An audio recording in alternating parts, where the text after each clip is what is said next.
Troll, ये शब्द तो आपने सुना ही होगा। अरे वही जो गालियां, अधूरी जानकारी, आधे अधूरे तर्क और आक्रामक प्रतिक्रियाएं देने के लिए जाना जाता है। हर समय सोशल मीडिया पर हाइपर एक्टिव रहता है। न्यूसेंस वैल्यू एक ट्रॉल की पहचान मानी जाती है। वैसे ट्रॉल पढ़ा लिखा भी हो सकता है और अशिक्षित भी, लेकिन समान सोच वाले अक्सर सोशल मीडिया और साइबर दुनिया में एक दूसरे के साथ दिखाई देते हैं। वे आमतौर पर गुमनाम रहना पसंद करते हैं। वास्तविक जीवन में वे सामान्य लोग लग सकते हैं, जब तक कि उनके भीतर छिपी असहिष्णुता, नफरत और विरोधी विचारों के प्रति विषाक्त रवैया सामने न आए। एक पत्रकार के रूप में मैंने कई महत्वपूर्ण व्यक्तियों का इंटरव्यू किया है, लेकिन मुझे हमेशा लगता था कि कुछ छूट रहा है। आखिर वो कौन सा प्रभावशाली वर्ग है, कोट अनकोट प्रभावशाली, जिसका इंटरव्यू मैंने कभी नहीं किया है? क्या मैंने उन लोगों को नजरअंदाज कर दिया है जो पर्दे के पीछे से समाज और राजनीति को प्रभावित कर रहे हैं? इसी सोच के साथ मैंने एक ऐसे व्यक्ति का इंटरव्यू करने का निर्णय लिया जिसे सोशल मीडिया की भाषा में ट्रॉल कहा जाता है।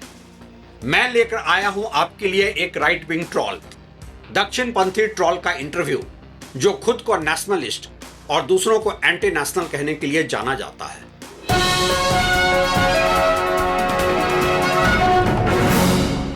मिस्टर ट्रॉल, आपका स्वागत है।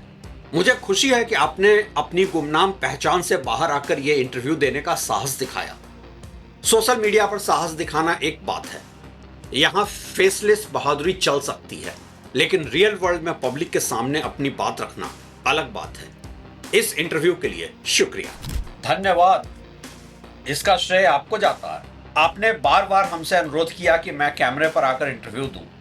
सोशल मीडिया पर तो लोग मिल ही जाते हैं मेरी बहादुरी को सलाम करने, लेकिन रियल लाइफ में किसी ने इंटरव्यू के लिए कभी बुलाया भी नहीं था। आखिर आपने मेरी असली कीमत पहचानी है। मैंने आपकी सही कीमत पहचानी है? क्या मतलब? तो क्या आपके राजनीतिक आकाओं ने आपकी सेवाओं को पर्याप्त सम्मान नहीं दिया, जिनके लिए आप अपना वक्त और जिंदगी बर्बाद कर रहे हैं ट्रोलिंग में? अरे ओ पत्रकार, मुझे गुस्सा मत दिला। तुम्हें एक ट्रोल की ताकत का अंदाजा भी नहीं है। मेरे पास ऐसे सवालों के जवाब में बहुत विशेष शब्द हैं। मेरा एक अल्ट्रा न्यूसेंस वैल्यू है। बेहतर हो कि तुम लिमिट में ही रहकर सवाल पूछो। चलिए ठीक है, इंटरव्यू शुरू करने से पहले ही कुछ सीमाएं तय कर लेते हैं। कुछ भाषा की मर्यादा बेहतर रहेगी। आखिर ऑडियंस हमें देख रही है और ये कोई सोशल मीडिया का ट्रोलिंग सेशन भी नहीं है। मुझे मत सिखाओ मर्यादा। इतना ही सीखना होता तो मैं ट्रोल क्यों बनता? सीमाएं तो मेरी पहले से तय हैं और उन पर कोई समझौता नहीं हो सकता। पत्रकारों को अपनी मानसिक शांति के लिए सीमाएं बनानी पड़ती है, हमें नहीं। हमारी कोई लिमिट नहीं है, कोई बाउंड्री लाइन नहीं है। मेरा मतलब है कि मैं आपको भक्त, अज्ञानी, कट्टरपंथी जैसे शब्द नहीं कहूंगा और आप भी गालियां नहीं देंगे। ये ठीक है? आप जो चाहे कहिए, चलेगा, लेकिन मेरे ट्रोल प्रजाति या मेरे राजनीतिक भगवान के लिए कुछ मत कहना, गलती भी मत करना। आप बहुत कुछ लिखते बोलते हैं उनके खिलाफ। मैंने आपको पहले भी ट्रोल किया है। मेरे लिए वे विष्णु भगवान के अवतार जैसे हैं। अगर कोई मेरे बारे में कुछ कहते तो सह लूंगा, लेकिन उनके बारे में कुछ नहीं। आपके भगवान को अभी अलग ही रखते हैं। आज मुझे आपके ऊपर फोकस रखना है।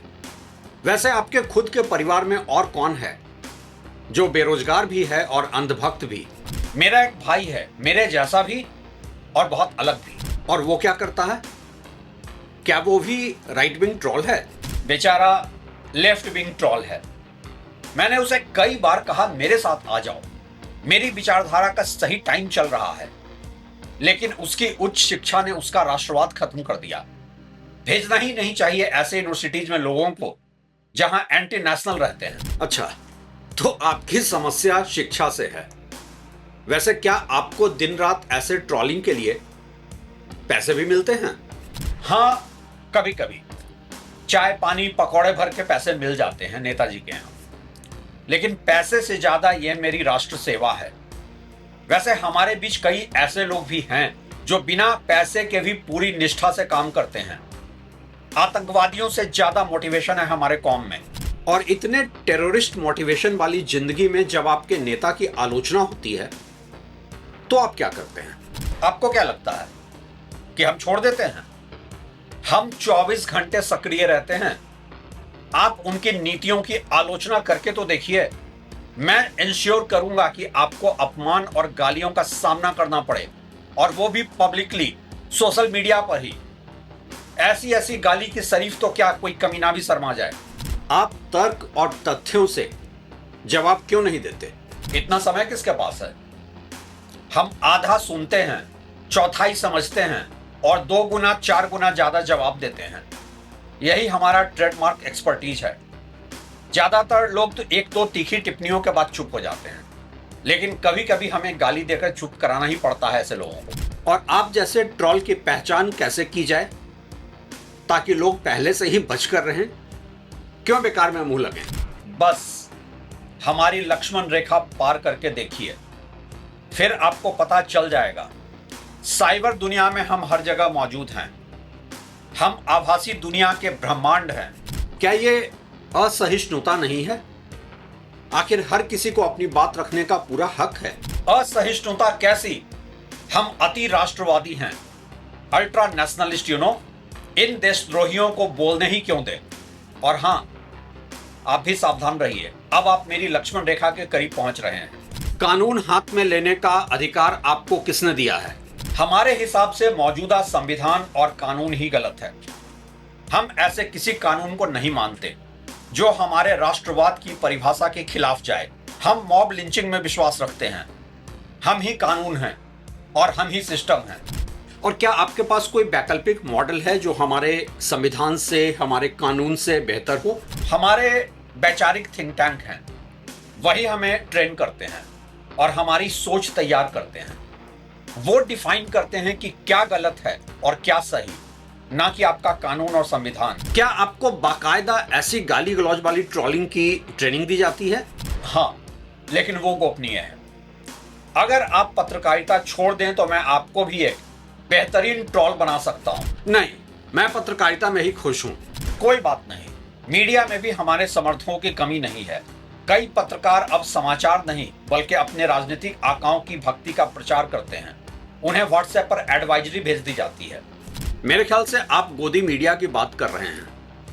वो पत्रकार कहाँ हैं? वो तो चाटुकार हैं। ये सब तुम नहीं समझोगे। समझना है तो हमें ज्वाइन करो, वरना बकवास खत्म करो। ये सब एंटी नेशनल बकवास मैं नहीं सुनने वाला। क्या आप इंटरव्यू खत्म करना चाहते हैं? आप लोग अपना आपा क्यों खो देते हैं जब हम लोग राजनीतिक नैतिकता, विरोधाभासों और सत्ता के व्यवहार पर सवाल उठाते हैं? तो आपको तो कानून और संविधान से भी प्रॉब्लम है। तू बताएगा हमें कि आपा खोना क्या होता है? गालियां सुननी है क्या? चेहरा तोड़वाना है या कैमरा? तुम जैसे पत्रकार को हम दलाल, पेड मीडिया, राष्ट्र विरोधी कहते हैं। बंद करो ये इंटरव्यू। ये इंटरव्यू एक व्यंग है, सटायर है, जिसका उद्देश्य किसी व्यक्ति विशेष का चित्रण नहीं बल्कि उस मानसिकता को उजागर करना है जिसमें राजनीतिक निष्ठा ही तर्क और संवाद की जगह ले लेती है। इंटरव्यू ये दिखाने की कोशिश करता है कि जब विचारधारा आलोचनात्मक सोच पर हावी हो जाती है तब लोकतांत्रिक बहस की जगह शत्रुता और ट्रोलिंग ले सकती है। यह था एक राइट विंग ट्रोल के साथ मेरा इंटरव्यू। एक इंटरव्यू बाकी रहा लेफ्ट विंग ट्रोल के साथ भी। वो भी कम इंटरेस्टिंग स्पेसिस नहीं होता है। ऐसा नहीं है कि अकेले राइट विंग ट्रोल को ही हम जिम्मेदार ठहरा दें आज के सोशल और पॉलिटिकल इकोसिस्टम के लिए। इंतजार करें आप लोग उस इंटरव्यू के लिए। शुक्रिया।